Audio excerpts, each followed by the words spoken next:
Hey everyone. At one point in time, I probably should come up with like a more official, starting point for this. But let's get on to our next part of talking about Ars Magica. So, in this piece, we're going to be doing a deep dive in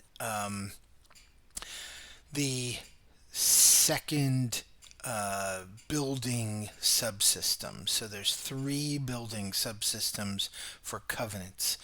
The first, you have build points. The second one is hooks and boons, and then the third one is finances. Is basically managing the finances of your covenant.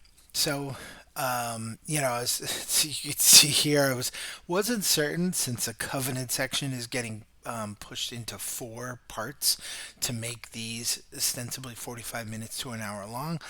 I wasn't certain if this should be part 5 or 4.2. I opted for 4.2. Your input is valuable.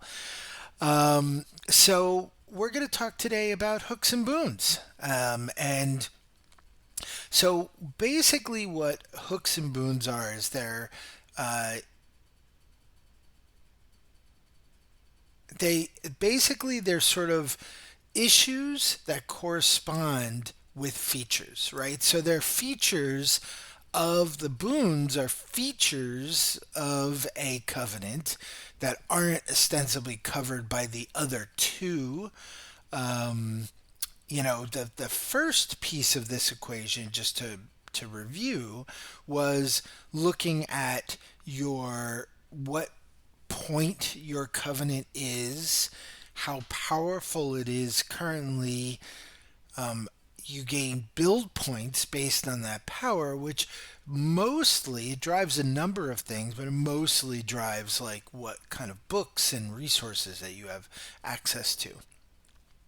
In this is more about sort of the building itself. This is more about the scope of your covenant. It's which we'll dig more into, and then consequently, the bigger the covenant, the more boons you have, the more hooks you have. Now, hooks are just as they say, they're basically like story elements, which I really love this idea because what we're doing then is we're leaning into this meta decision, right? We're leaning into this idea, we're front loading where do we want these stories to go. I'm a huge advocate of these sorts of goals, right? Which is basically this is not so much necessarily like writing out like beliefs in Burning Wheel where you're saying my character wants this thing and this is what I'm going to do to do it. It's more like this is the kinds of stories we're going to talk about, and we're going to just sort of dive into all of those possibilities and what the various hooks and boons mean um, to your saga. So let's take a look at these. So hooks, where you have minor hooks and you have major hooks, and ostensibly they're a one for one basis. You could look at minor hooks being 1 point, major hooks, if or major boons, if I'm not mistaken, might be 3. Let's see here. Minor points cost 1, major points cost 3. Yeah. So you could look at these as like you're developing a pool of points through hooks, of which you can then buy boons, if that makes sense, right? So let's just look at each of them here. First off, contested resources. Access to one of the covenant's accessible resources contested. So basically, the idea this could be. So remember, this is a minor hook, right? And minor hooks ultimately are going to be looking at things that should maybe be part-time issues, maybe one or two small stories. These should not be things that are like really shaking things up, right? So uh, perhaps there is levels of Weem.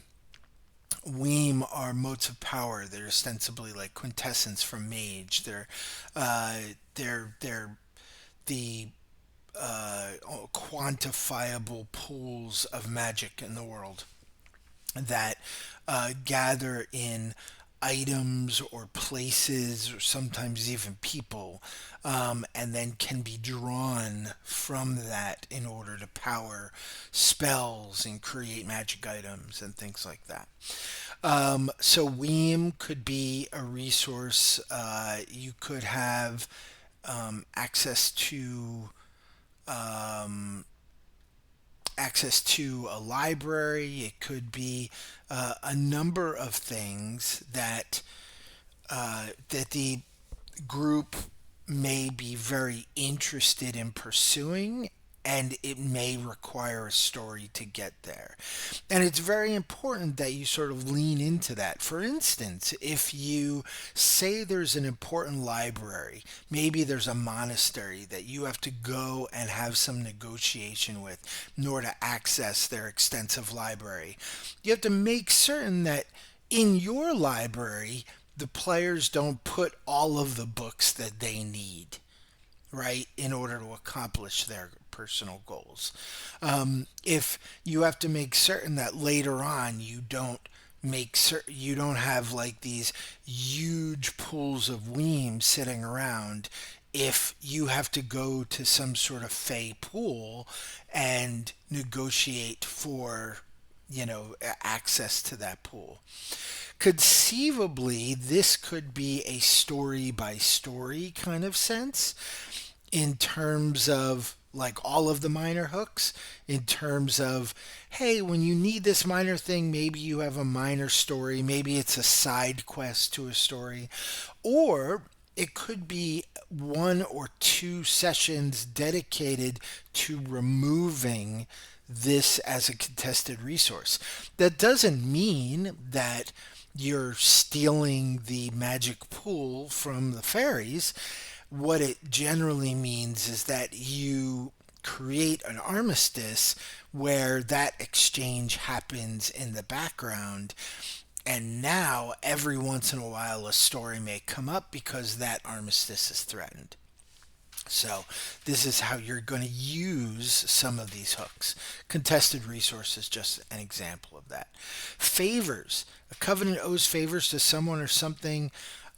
So, this is a weird one because some of these other ones can overlap favors. The idea here is that there is a something in the world, someone that maybe was instrumental in getting the covenant together. It could be that a noble sponsored your small castle. It could be, which causes all sorts of other problems. It could be that you maybe another covenant is sort of the mother covenant to yours, and that you kind of have to come home to mom every once in a while. That it's established for the sake of the other covenant, and we're gonna bring in some different ideas there. It could be maybe the local pastor or bishop has done things to smooth over your transition, or maybe they removed a problem that if you cross them, if you don't provide when they need, then that problem can rise up again. So that's favors. Next is going to be hermetic politics. Hermetic politics is about the covenant engaging in it says trading favors that passes between hermetic tribunals. So this is kind of a weird thing because this is like favors, but it's a little more intense. And the cost of that intensity is that they owe you favors as well. So there's a little bit of reciprocity going on here. Do you get your favors? Do they deliver them to you? How much do you have to pull those favors out of them when, and consequently, what does it cost the magi? Keep in mind that very often the easiest way to manage this is you owe them things like Weem, you owe them things like time in your lab to do something for them. This is one of the things I was talking about in terms of instead of favors, you could turn to hermetic politics for that mother covenant, right? It depends on what that what that position is. Maybe you can expect things from the mother covenant, but you have to do things in return. And this is especially powerful, I think, feeding into that idea that the magi are trying to stay in their laboratories and the story is pulling them out of their laboratories. Don't get me wrong, sometimes there's like really fun stories about laboratories and mistakes and crazy things that happen there, right? Some of the best narrative we get out of Blades from the Dark is from downtime actions. But in this case, this is a good time to be like, no, you can't work on your own stuff. You need to work on things that the your curry of favors, this trade on and off. You also can establish the idea of whether or not this is a cyclical thing? Is this a every 5 years kind of idea? Or is this a one and done? Once those three favors are gone, you now have to have a whole thing involved in getting your two covenants back online. The next one is monster, and monster is basically just saying, hey, there is a creature, there is a something that is either threatening or creating a problem within the covenant. It's outside the covenant. It's only tangential to the covenant. Maybe it is threatening some of the covenant folk. Maybe it's threatening uh, other people. It could be, one of the suggestions, story hooks wise, that I read in here was this idea that maybe a that monster comes to you for help, and you know, and things like that. So there's a lot of different ways to go. By the way, one of the things that I really love about these is that it is constantly referring to other books and other covenants. So there's a lot of examples here that you can see in existing covenants, which really can give visiting other covenants gives you a good sense of what going to that covenant, what some of the stories may be involved in visiting that covenant. So I think that's pretty cool. Poverty. The covenant is only one lesser source of income with little to no surplus. So basically, the idea here is that you have your basic needs met, but anything outside that, and I will tell you that magic is expensive, right? You need some sort of source of silver. You may need your magic items or the things that you develop in the laboratory require a certain level of expense and money and so on and so forth. And this is saying you're not cutting it, and you have to basically do jobs. One of the ways that the magi are pulled out of their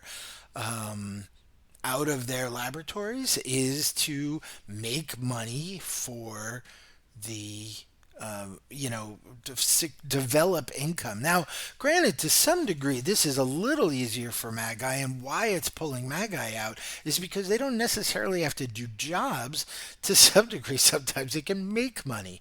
It's not quite that easy because of inflation, and there's things that you can pull into that, but it shouldn't be challenging for a magi to make some coin. But again, here's a thing that's pulling them out of their laboratory.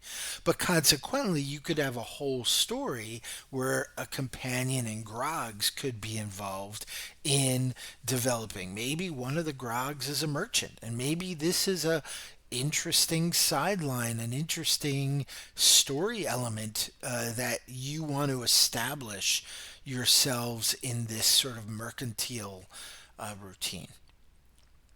Again, this is a good thing. Is it happens every once in a while where, all right, we need a little extra cash. Our excess funds are getting low. What do we do? Do we do the same thing we did before? Do we something different? Or it could be a bigger story about, okay, let's work towards setting ourselves up and removing poverty from the problem. And then it's not about poverty creating more stories, more so that if that line of income is threatened, then you know you could be going back to the problems you had before. Protector. The covenant is responsible for protecting something such as a village, a magical grove, or another. So this is a really good one in terms of if you have locals that you have to take care of and maintain. If you have a number of people that you have to, and this isn't, I wouldn't think this is generally coven folk, unless for some reason your coven folk are constantly threatened. And I suspect that that's probably going to be something else. It's going to be a monster, or it's going to be a rival, or something to that effect. This is more like, an area that is under threat, and therefore you need to make certain that you are constantly, or not constantly, but every once in a while, you're pulled into that conflict. Regio.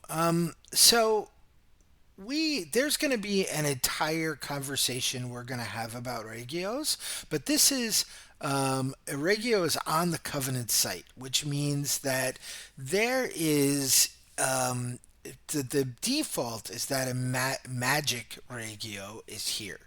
This is ostensibly a little pocket dimension. This is we're going to talk more generally about this, but it means that there is this, a few layers, a few levels of that are not of this world, right? And again, we're going to talk about more of that. The regio is not magical, however. If it's divine, fey, or infernal, it counts an additional minor hook, which is pretty cool. So a basic regio, this is a couple levels. It may or may not be difficult to get into. It probably is not difficult to get into. People can sort of fall into regios every once in a while. And so that could be part of the story where somebody might get lost. This would be like an interesting, if there was, say, a fairy wood nearby. It's on my brain because I'm running for a group of people Wild Beyond the Witchlight, and it's dealing with the Feywild. And I see the Feywild as this sort of interdimensional giant fairy forest, right? Where ultimately, it's more than just forest, but it often bleeds into other worlds, and that could be something to this effect. It's like a not so much a gate to, but maybe just a small piece of the Fae bleeding into this world, or it could be a small piece of hell bleeding into this world, um, and why that is. This is such a great story hook. And we're going to talk about realms. Realms have a huge role in this game, so we're gonna talk more about those later on. Rivals is always a solid idea. Rivals is so someone or some group is working to undermine or stymie the convention, the covenant rather. Rival match may It's usually weaker than the Covenant for minor hook as long as they're capable of causing problems worthy of stories.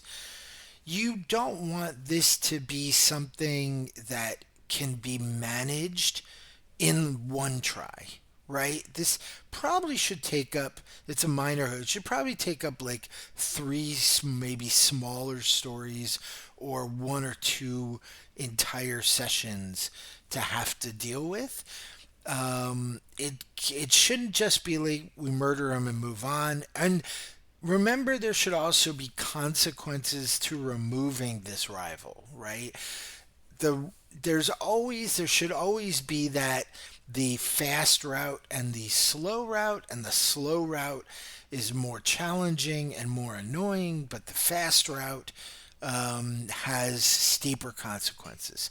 Um, Always You can always look towards some of, not necessarily your main four pillars, and remember what those pillars are: or nobility, the church, the covenant, and the people. Um, the but some subfaction of one of those, and it could be that in looking at those pillars, the idea would be is that if you do the quick route in getting rid of one of those rivals, and as the in a lowercase pillar, right, a small subset of one of those pillars, that it can raise the ire of a major player in the pillar, right? If there is a priest causing you problems, if you just snuff out the priest, then you might bring in the bishop. Or there's a number of magi that are trying to uh, take over your covenant, and they're new, they're fledgling, or maybe they opened a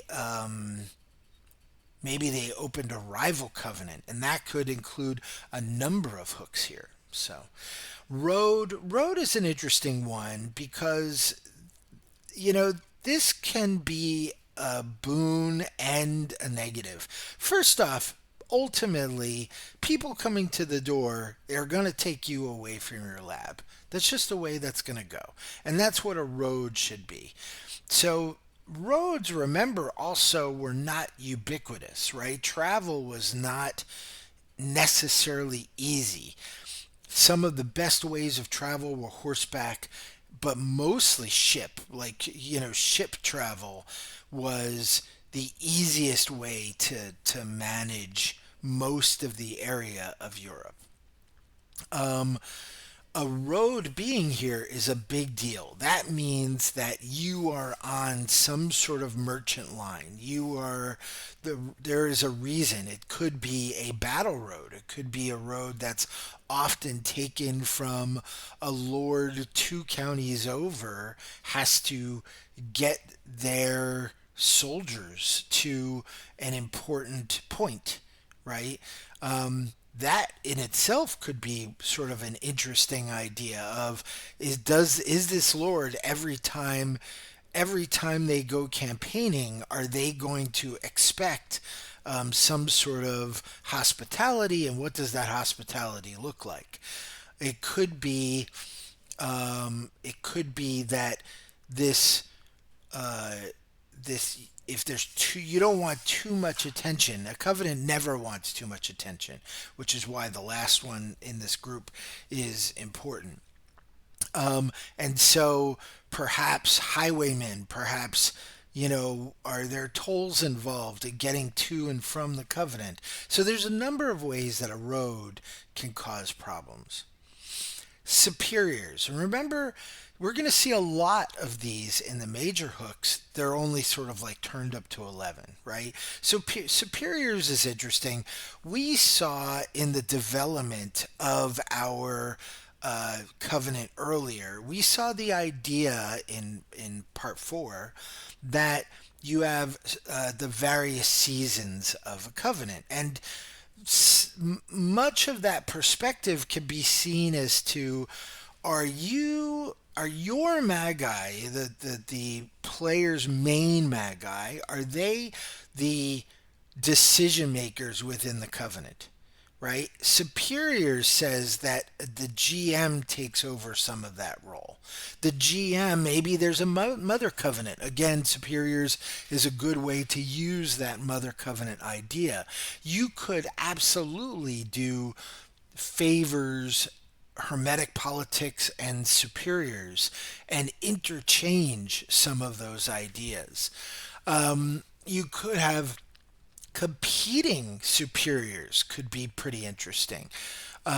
So, for instance, uh, taking superiors, minor superiors twice could be where, well, the local lord or the local bishop has expectations of you and you've made some arrangement, or maybe you have a number of holy magi. Maybe you have a number of magi who are, the church is very important to them, and therefore they are beholden to the bishop, and the bishop kind of runs the show. They can't, they're not going to order about the magi necessarily, but they're not necessarily in charge of the covenant, right? So, who owns the land? Who owns the coven folk, for lack of a better term, and so on and so forth, or just covenant resources.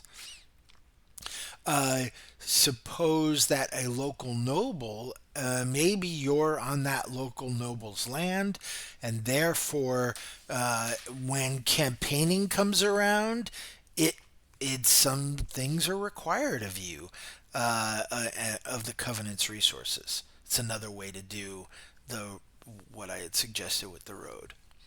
And a lot of these you're going to see are going to be able to be mix and match to create these lovely vignettes, and we're going to talk about these vignettes, some of which are called situations. The last one here is urban. So, creating a covenant within a town is its own thing.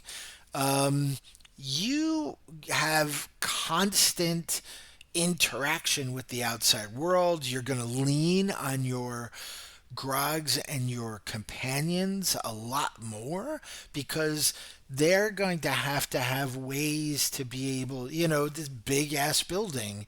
Um, you're going to have you're going to have a lot of expectations of you. Plus, you have to worry about all of the crazy magic stuff that happens at the Covenant, and ultimately, if you're going to start in an urban environment, it means, now urban in this case is a town, right? This is minor hook urban, minor urban, right? This is a town. There's or a small community, right? And then now you're kind of beholden to that community in a lot of ways. All right. So now that we talked about minor hooks, let's go to major hooks. Now, it is not a surprise that um, it is not a surprise that you were going to hear a lot, some of more of these ideas. So the covenant owes favors to someone or possibly other covenant. So it's the same thing as favors, right? Um, Although the covenant gets to decide the best ways to carry them out. Uh, Ostensibly, again, there are a number of ways you could go with, hey, by the way, our covenant is responsible for your covenant. Our covenant created your covenant, gave you the resources, gave you the land, gave you, pointed you out, you know, gave you what you needed to travel there. That would be kind of a really interesting. I wouldn't necessarily consider doing it as the first season, but maybe down the line, maybe you start your saga in a bigger covenant as everybody's cutting their teeth on Ars Magica, and then you have this story about getting to the next covenant. That could be pretty like this Magi without a covenant. Like we now, the goal is not to be in our laboratories for say the first section of our saga. Maybe it's about getting there as quickly as possible, staying on the road, and then in the meantime, various stories waylay the group, pulling them out of their travels. And this is Beholden is a way that you can then have somebody who's saying, "Look, we we we're you're here to help us now that we've helped you." It's sort of like indentured servitude to some degree, right? That's also another interesting way to go. Like indenture wasn't necessarily a thing. Everybody were kind of peasants still at this point. There is a merchant class, that's growing, but 1200s there's not. But you could conceivably get the this idea of patronage, right? If the covenant has a patron, that's another way to do beholden. Castles. So this is an interesting idea. Castle is going to take on a lot of other means in terms of other boons that we're going to look at and building of boons. However, what's interesting here is that this is a threat. If you're out in some secluded wilderness, no one cares about this stuff, right? But that's a boon, and that's later on. Your castle, if you actually have a castle, if you actually have walls and towers, whatever that looks like, in this day and age, this is setting an expectation that locals are threatened by you, right? That they know there is a castle over there. And a castle means something very particular in this world. A tower, not so much. You can have a tower, you could have, a monastery that's one of those like, big open courtyard, maybe some limited access, but by and large, it would not be hard to sack you. It could be that you have thatched roofing. It could be that, just a basic set of housing, whether they're, you could even quite honestly have a little bit of a mansion, but it's big and airy and has lots of windows and so on and so forth. It's not necessarily a castle. You don't have fortifications. You don't have. A, Basically, the idea is that if you are defensible, right, you are a threat because if you're defensible, that means first off, less scrupulous groups, nobles specifically, but less scrupulous groups will have a hard time taking what they want, right? And people don't like that. But there's also the threat of you could house a threat, right? Without A, people knowing, and B, without them being able to take the threat. So if, for instance, somebody could run to you and ask for sanctuary, a group of knights have failed in a battle and they come to the covenant for sanctuary from a Muslim knights that are behind them. now this sort of pulls you in because you have a castle and they're like, we can fortify in there. And what does that mean once they're in there? So castle is an interesting one because it means you're going to create these big stories. This is a major hook that a big part of your saga is going to be about why others are threatened by the covenant.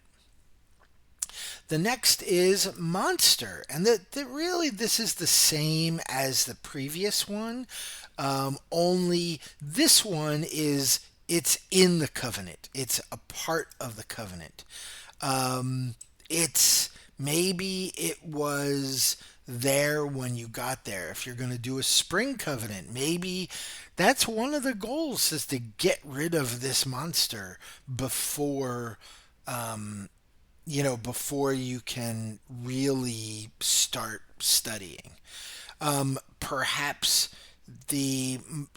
perhaps there is a excuse me, perhaps there's an agreement with the monster, but there's still problems that come about it. Maybe the monster is you could have both a combination of monster and beholden, right? Which is fantastic. Mundane politics. So mundane politics, this is also a good one to add into urban. So mundane politics means that you are deeply ensnared in the interactions of the local governments, right? Mostly it means one of the two other pillars. It could be like a major merchant guild. For instance, you could do mundane politics and road, right? Where this is a main merchant road and the merchant guild, you have to have regular representatives in order to make certain that the rules, regulations, and taxes are not adversely affecting your covenant. So I must keep the Quesatores from becoming too interested in their activities. So one of the things you are expected as a covenant, the rules of the Order of Hermes, again later on, the rules of the Order of Hermes say you are not to interfere with with society, right? With medieval society.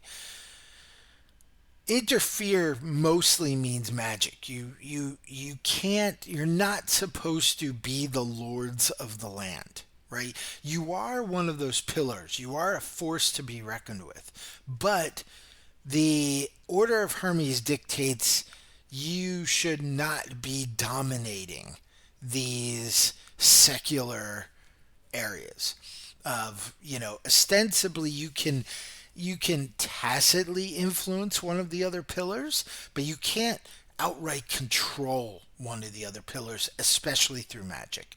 The quesadores are the governing body of the Code of Hermes. They're the judges behind, often wandering judges, determining whether or not a covenant is breaking the rules. And it's their job to make certain that the rules are being followed, which means many of these hooks, right? Things like road, mundane politics, beholden, superiors, many of those hooks could often include the quesatores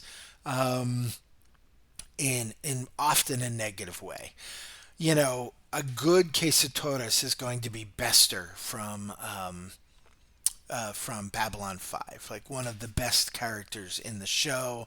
Walter Koenig, like completely, like steals that show and the role and is, I think, the best role he's ever had. Don't get me wrong, I love Chekhov in Star Trek. He played Chekhov in Star Trek, but the original series. But Bester, in my opinion, is Walter Koenig's seminal role, and because he's this source of authority. He has his own power, and that's kind of an interesting thing, right? To some degree, that could be like because remember, Quesadores are mages as well. So you could really, really turn the Quesadores up to 11 by having this reoccurring judge show up and be like, you are all problems. And I'm going to take you down. I don't know how, I don't know when, but I'm going to take you down. You could include something, one of these other things, with the major rival and have a Quesadores be a major rival, which we'll talk about in a sec. Poverty. So again, turned up to 11. No, you don't have the basic needs. Now a lot of your story is developed in how do you eat, right? To some degree, it's kind of an interesting idea, an Ars Magica survival game, right? Where you could see. Now, I don't think that that would be sustainable. I think you could run. The only way that would be sustainable, I think, for a long term saga would be if you were in constant war, right? If you're, boy, is that an interesting idea, right? It could really include a lot of these hooks. The idea that your region is constantly under the threat of battle. There are, like, winter is your only respite, but you have had to work all year to make certain you have stores for the winter, to make certain you don't all starve, you know. Um, it certainly could be a very interesting short term. Maybe something happened, something befell you. Maybe there's something going on in the region, that maybe you're very isolated, and you could, that has its own perks. But now, again, with that spring covenant idea, with now we're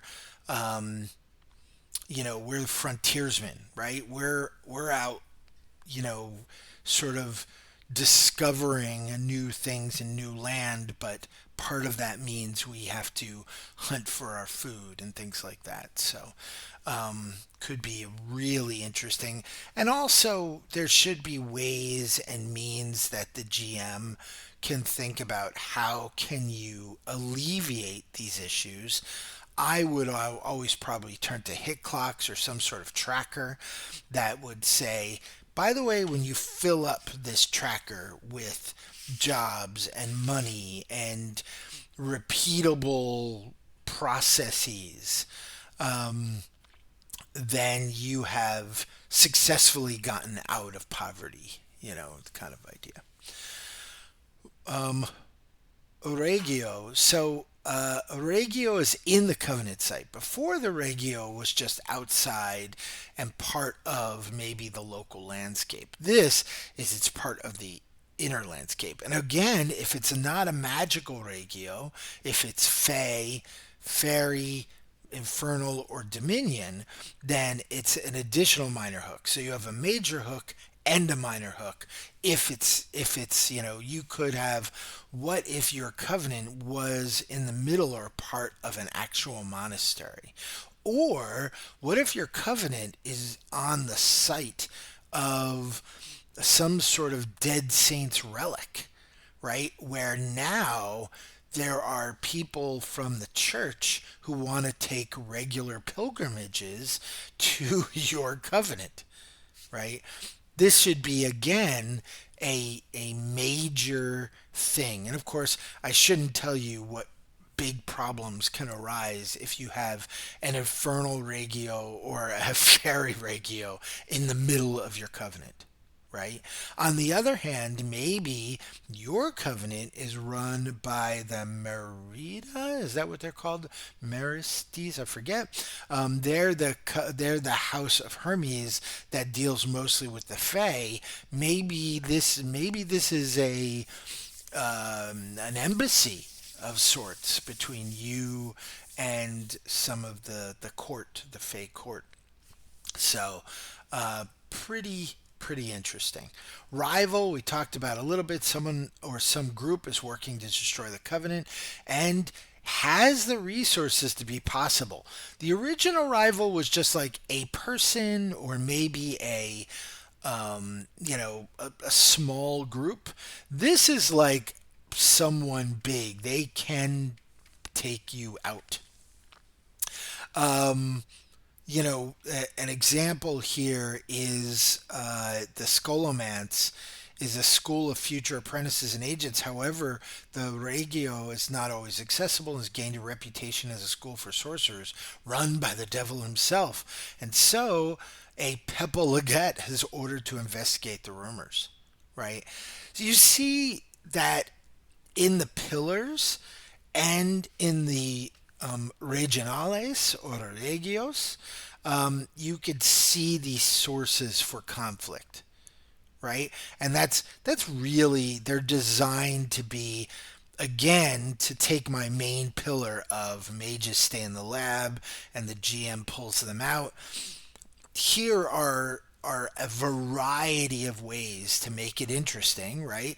A variety of ways to pull you constantly pull your mages out of the laboratory. Road. So the difference here is not so much that it's a regular road, but that it's a road that is aligned to various supernatural creatures or realms. Um, uh, you know, if it would be interesting to think of, say, the fairy, if you think of the fairy as they often are in seasonal courts, well, maybe that transition between the autumn court or the summer court and the autumn court or the autumn court and the winter court, perhaps what if they change castles? Right? And then this is a run. Oh, a really common thing for this would be what if you're on the Elysium, the standard Elysium grounds for the Wild Hunt, right? And now you have to deal with basically at the beginning and the end of the season, or at the end of every season, or whatever the case is, you have a wild hunt going through your Covenant's land. Um, and then, of course, we talked about holy pilgrimages, right? So there's a number of really interesting, again, turned up to 11. Superiors, same thing, only in this case, before, you didn't really have to, yeah, they managed your covenant resources, but you didn't really have to listen to them. In this case, you have to listen to them for one reason or another. Um, we're going to get talk about unknown last. And then urban, the only difference is scope. Before you were in a town, now you're in a city, right? If you are that, forget the name of it, if you are that covenant in the middle of Istanbul,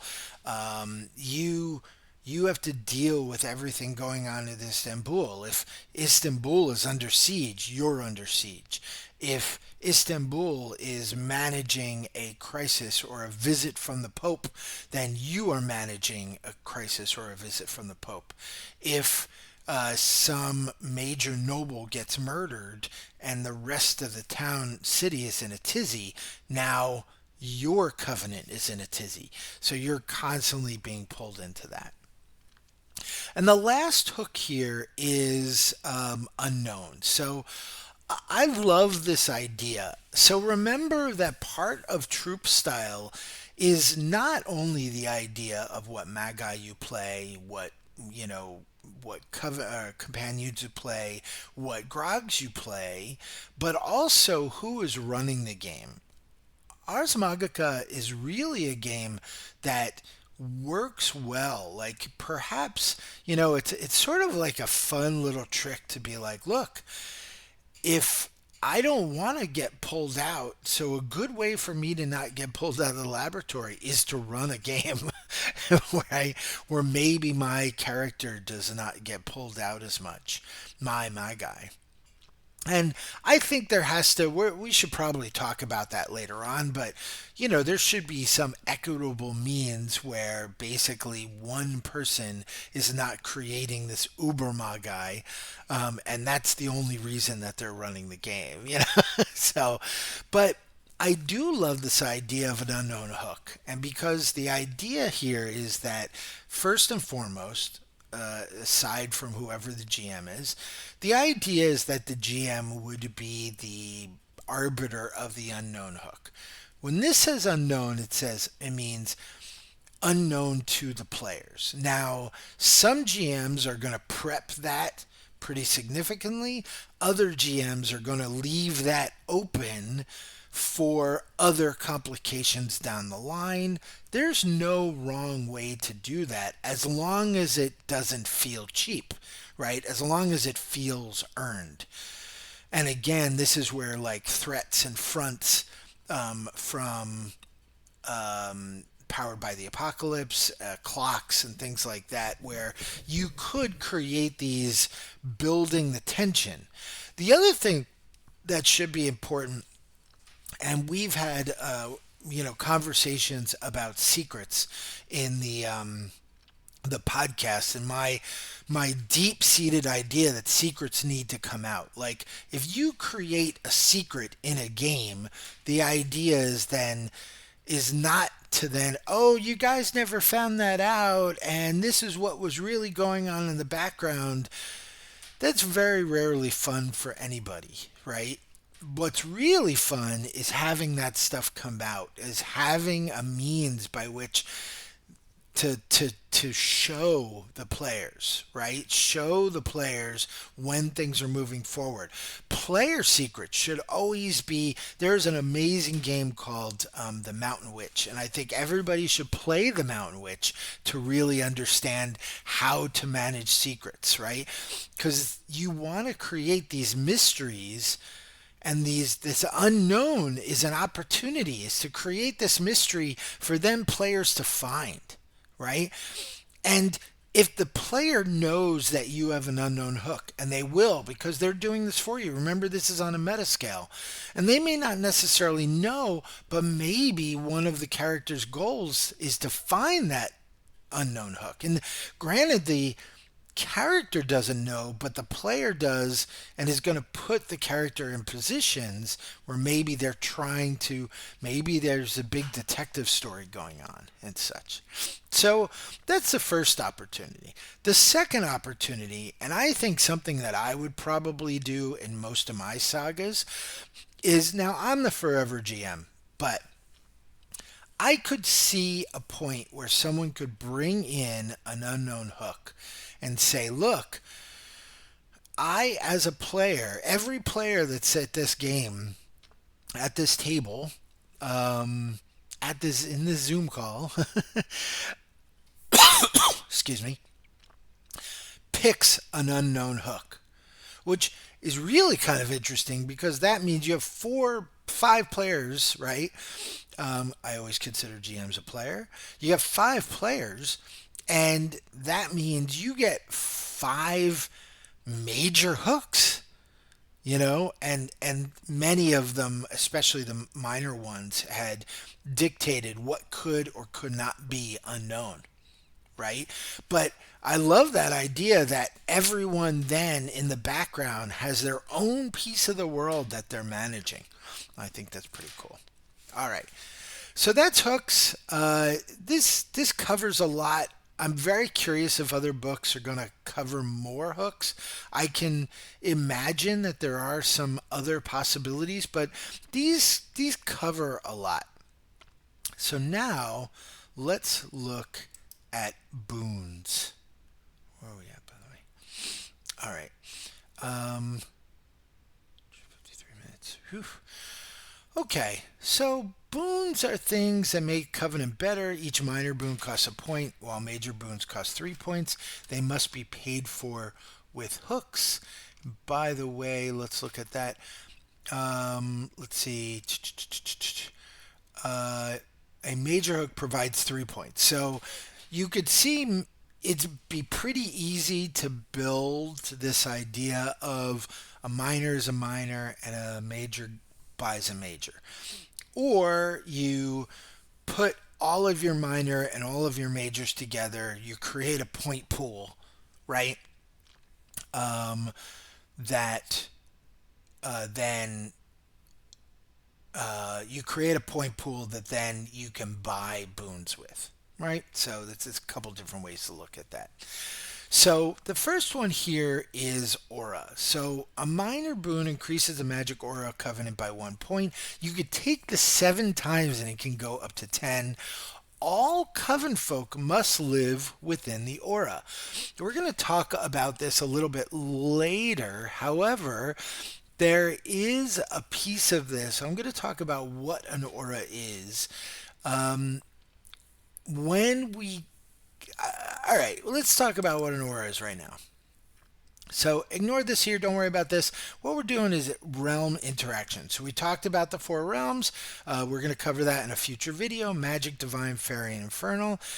What this is telling us, however, is that there is an effect based on the aura that could stymie. So that's actually one of the reasons why that regio of something other than magic could really affect the group, is because it could conceivably make their spells and magic more difficult. You could see that uh, that you're going to what you have to get basically past this penetrative value. There's a thing called penetration.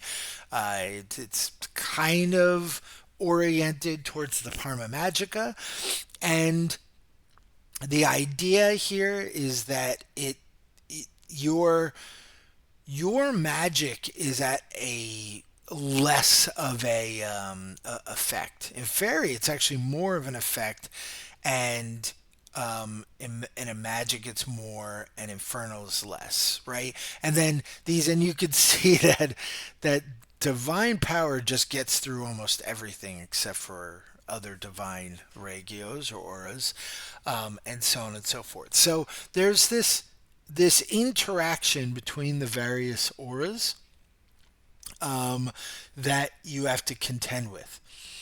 And and you could see, um, uh, and this is basically your ability to control the magic aura, right? So if you are in a regio of another type, that doesn't have anything to do with this aura. This is specifically saying we're going to raise the magic aura. Getting an aura beyond 10, however, why this sentence is important is because getting an aura above 10 means that the coven folk are all going to be affected by that aura. And how long they remain in the aura creates something called warping. And we're going to talk about warping a little bit more later on. Um, Obviously, what this means is auras are harder for other things to affect you, and sometimes harder for even certain creatures to get um, the into the your covenant, and so on and so forth. Edifice. An edifice is a major building erected to inspire awe. Often you're going to have an edifice. Often, like, unless, I suggested that, like, small little, um, basic houses, basic, a basic monastery, basic buildings, nothing that's going to be out of place. That's your norm, right? Most of the time you're going to have a tower. Most of the time you're going to have something that's sort of important, that says, hey, by the way, this is a covenant. There are mages that live here, kind of idea. Um, Many covenants, it says, have at least one to mark their wealth and power, to beautify their covenant or arouse the envy of their peers. So This does not require castle. Many of these that we're going to talk about require castle. And you can take this on top of castle. So you could have a castle, but you could also have some sort of edifice. Something that's drawing. It could be magic. It could be non magic. It could be something other people want to visit. It could be something, maybe that monster lives in an edifice. Maybe the edifice holds another regio and stuff like that. Hidden resources. The Covenant has 250 build points of resources that are not immediately available.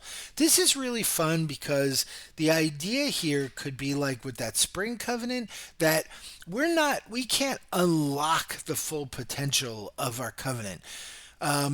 Hidden resources would be an amazing way, that and maybe a regio would be an amazing way to start a spring after winter spring covenant. Remember, we talked about this second spring covenant that's built on the ruins of a winter covenant. There's all sorts of crazy cool stuff that you could do with that, and this hidden resources, maybe you can't find the library yet, right? And so thus that gets unlocked. This could be the idea that there are some favors that when those favors get owed to you, it unlocks some of your hidden resources. Maybe one of your magi is in Twilight, and this robs you of some resources until you manage to get that magi out of Twilight and unlock these resources. Again, like the unknown, this is a good way to be like, hey, we all know this thing exists, and we can work our stories towards unlocking this. Certainly, another interesting idea here would be that if your GM could be like, by the way, you're going to be on the poverty track, and until you have uh, a number of successes, a number of ways that you can fill out that clock, that track, and once you get to the end, not only is your poverty released, but now this opens up build points, right? Because now you have more extra capital to sort of throw around. So that's kind of cool. Prestige. The Covenant and its members are well regarded. This is a result of previous actions, such as defeating a monster, or because continuing features of the Covenant, such as a really great library. The Covenant has a reputation score of 3. Which, interestingly enough, a reputation score of 3 doesn't really quite start affecting you yet. But it's like leads you down that line. Um, so that's kind of interesting. All right. Important building. The Covenant has an additional large and important building, not mention another boon. This is a sort of a for the building structures. This is a catch-all. Like for instance, um, these aren't like basic buildings. This is like something that maybe you have a merchant guild hall within your castle walls. Maybe you have um, a renowned smithy within your walls. Perhaps people come here um, for a particular church. And if it's not covered by edifice, then it's covered by important building. An important building I sort of see, first off, it's going to come into the story, but I also see as like functional. Edifice can be functional, but it hits on like priority and like is a thing to look at, right? Where important building is like some functional piece of society. Uh, Regio. So before So the covenant is located in a magical regio, which can be entered in several ways. A covenant can make the measures limited. So this idea is that you have a powerful enough regio that that other people cannot access it. This is often, man, magi are suspicious a lot, right? And people are suspicious a lot. But this makes much like castles make lords, people, and churches nervous. Regios, big regios that are ostensibly can't be accessed, make the Order of Hermes really nervous. What are they doing in there, right? It's ostensibly a large regio is ostensibly your magic castle, right? Because only certain people can get in and out. It's ostensibly a pocket dimension, which is pretty cool. Seclusion, the covenant is very remote and gets rarely gets visitors. This is an interesting thing because it's telling the GM these are ways we're not going to get pulled out of the laboratory very often, right? This is the common folk are not just showing up. If someone shows up, it's a big deal and should happen pretty rarely. Road is the opposite. The road is like, now, quite honestly, if this was me, if I was to write this, I would, and for my games, I will probably set a basic. I would probably set, by the way, GMs, and maybe they do in a GM chapter that we haven't gotten to yet, but at GMs, I would say this is how many randos show up at your door that are going to cause problems and pull the magi out of their laboratories. Road increases that number, and seclusion decreases that number. Okay? Shell keep and tower keep. So shell keeps. So let's. These are sort of varying escalations of castle. Castle is the negative, and if you take castle, you should probably take one of the associated boons. A shell keep is something that's a pretty low, right? You could this is a shell keep. It's on a big berm. This is called a motte. This palisade could be wood, right? So a pretty basic, starting castle, remember, could be a wooden palisade, right? It could be basically just logs, sharpened logs lined up around here. And then very often you'd have a central building. And these aren't small inside, right? This is a pretty good space. You could see we saw a couple of these castles. You know what this reminds me of? It reminds me of the courtyard in the what was the name in Game of Thrones? By all means, please shout it at us. Of the cursed.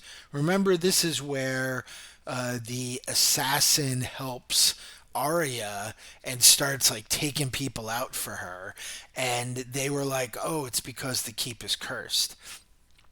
That's what this reminds me of. And you could see these in its day. This was pretty formidable. And, you would walk between the various rooms and then you probably have a few things in here. But this was a staging area.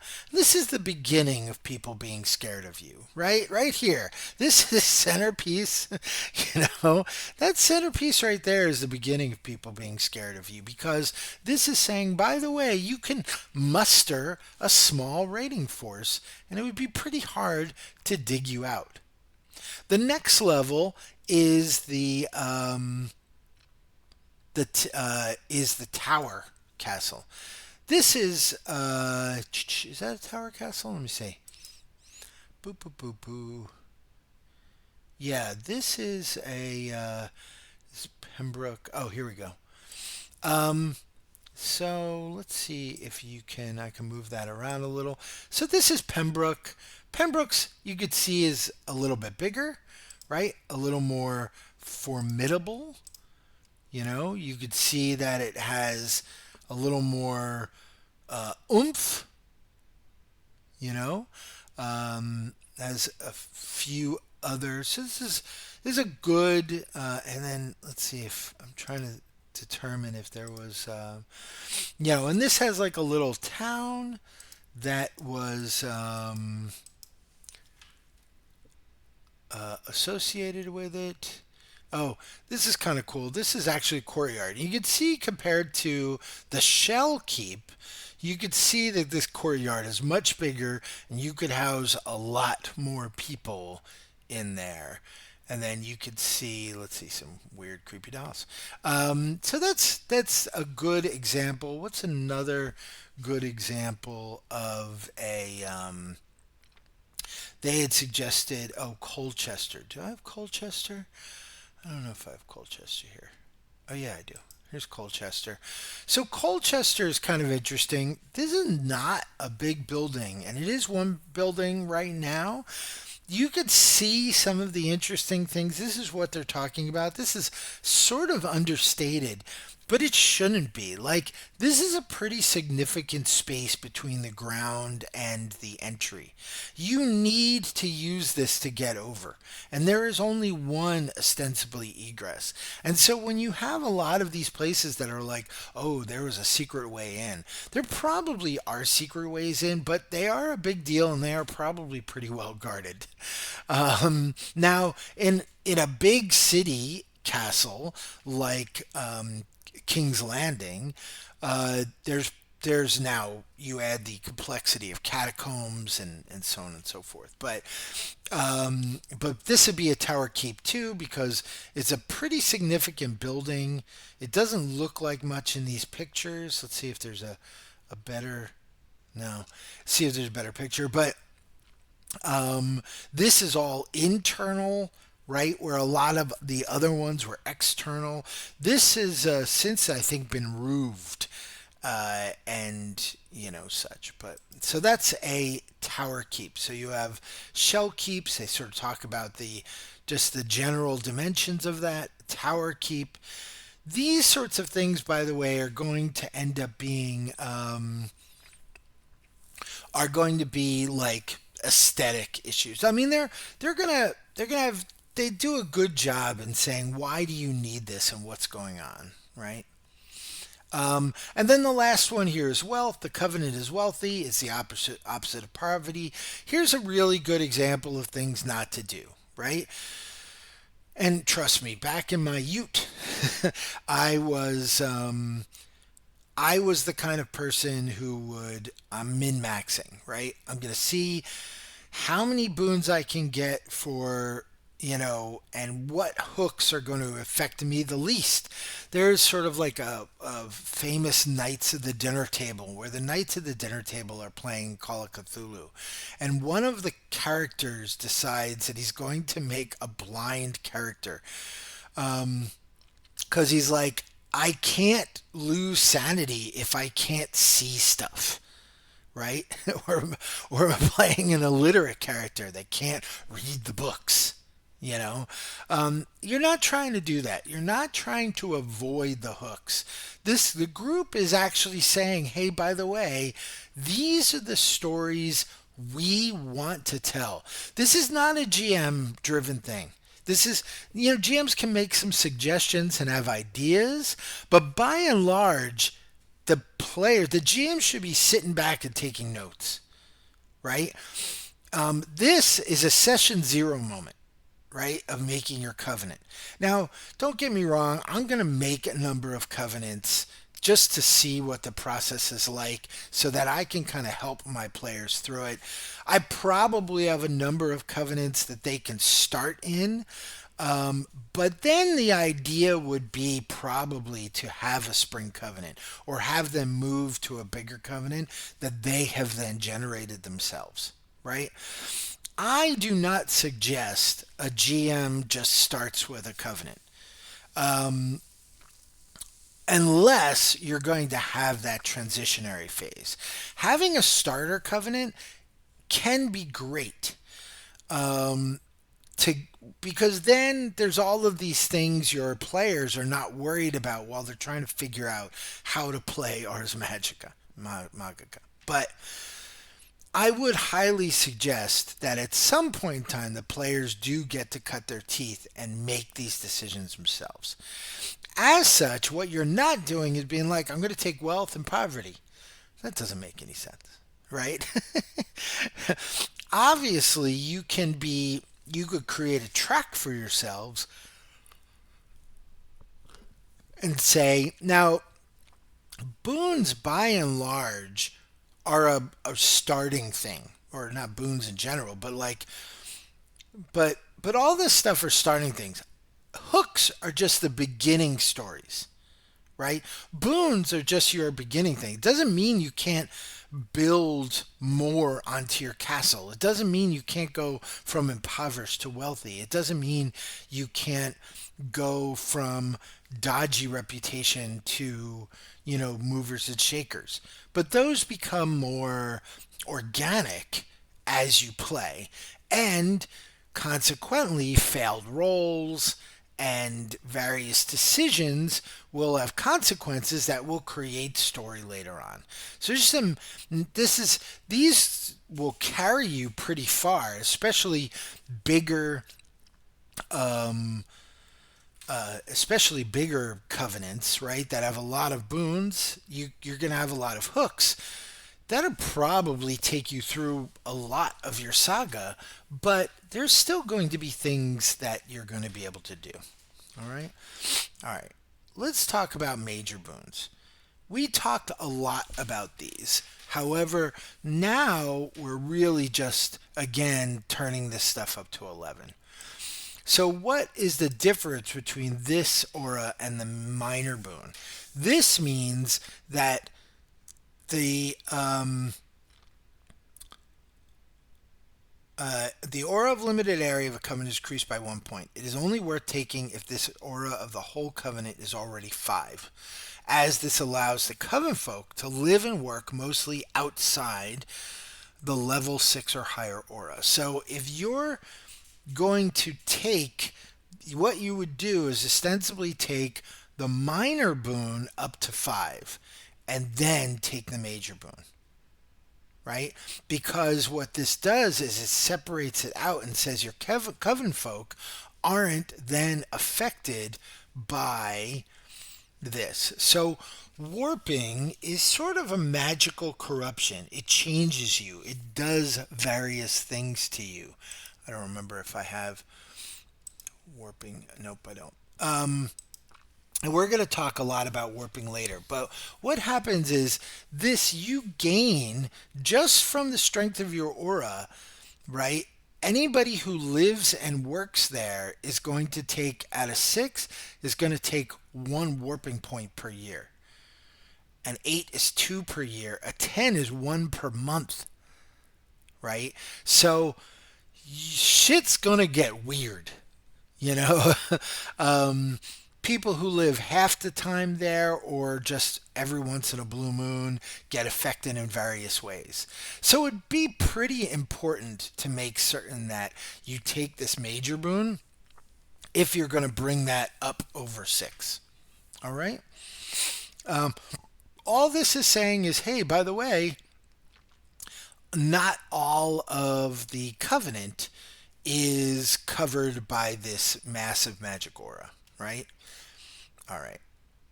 Curtain walls and mural towers. This is basically the big boy. You can see it actually takes a lot of this.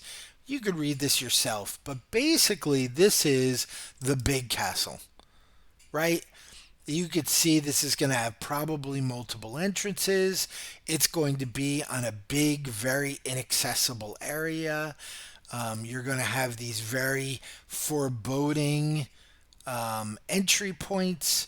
You're going to have major battlements. You're probably going to have a number of towers. Here's this is the main keep to the castle, and these are all buildings within the castle itself, right? This is basically a little walled city. We can't see it through there. right? This is basically just like a little walled city. You could see other areas, the castle, the monastery of Assisi, all of Orvieta in Italy.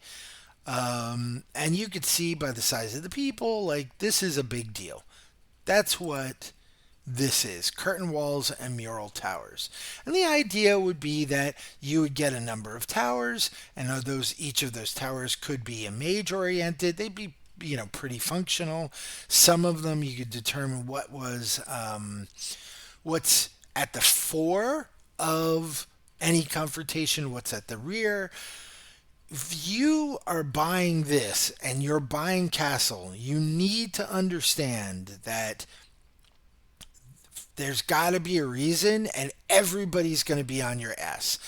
A castle of this magnitude makes the Order of Hermes very suspicious. It makes the church very suspicious. It makes nobility. It makes fucking kings very suspicious. I think in here it says, by the way, this is saying you're going to take over the county, right? This is literally a thing that this is telling you. So, so just be wary, and it's interesting. This takes a lot of resources to maintain. The boon includes one of the minor keep boons given earlier, so very either the shell or the tower. You know, Covenant of Montevert in Normandy occupies such a castle and uses it a base for raiding, as permitted by the peripheral code of that tribunal. They share the castle with its mundane lord, an arrangement that draws great suspicion. So far, however, the Magi have managed to convince the tribunal that they do not interfere in the lord's mundane affairs. That's pretty cool. Prestige, this is your one of the big covenants, right? However, you have a very high reputation. You have a reputation score of 9. If we look at that reputation table again, right? Local, same province, hermetic order in general. Only people with a reputation are known in the group, but everyone knows a few of their people. So you are the big boys and you get lots of attention. Regio. The coven is located in a magical regio, which can only be entered by people who are guided in a way. So this is a where the minor boon, um, the covenant may take measures limited entry, but they're never perfect. The Lost Covenant. So this is, you have limited access to it, right? And this is, you have a lot of access to it. Um, you can only use like spells or so on and so forth. And then wealth. You are ridiculously wealthy.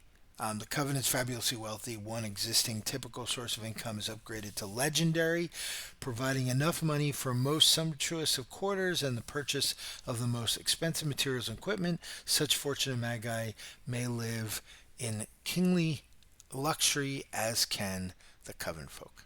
So, um, I hope we covered everything that I think for that chapter. Thanks for bearing with me. I hope some of that was useful to you as you think about your own Ars Magica. And what, as a player, what do you want to lean into? What are those stories that you're most interested in pulling in, and so on and so forth. So, thank you, and thank you as always for casting the spell with me. Talk to you soon.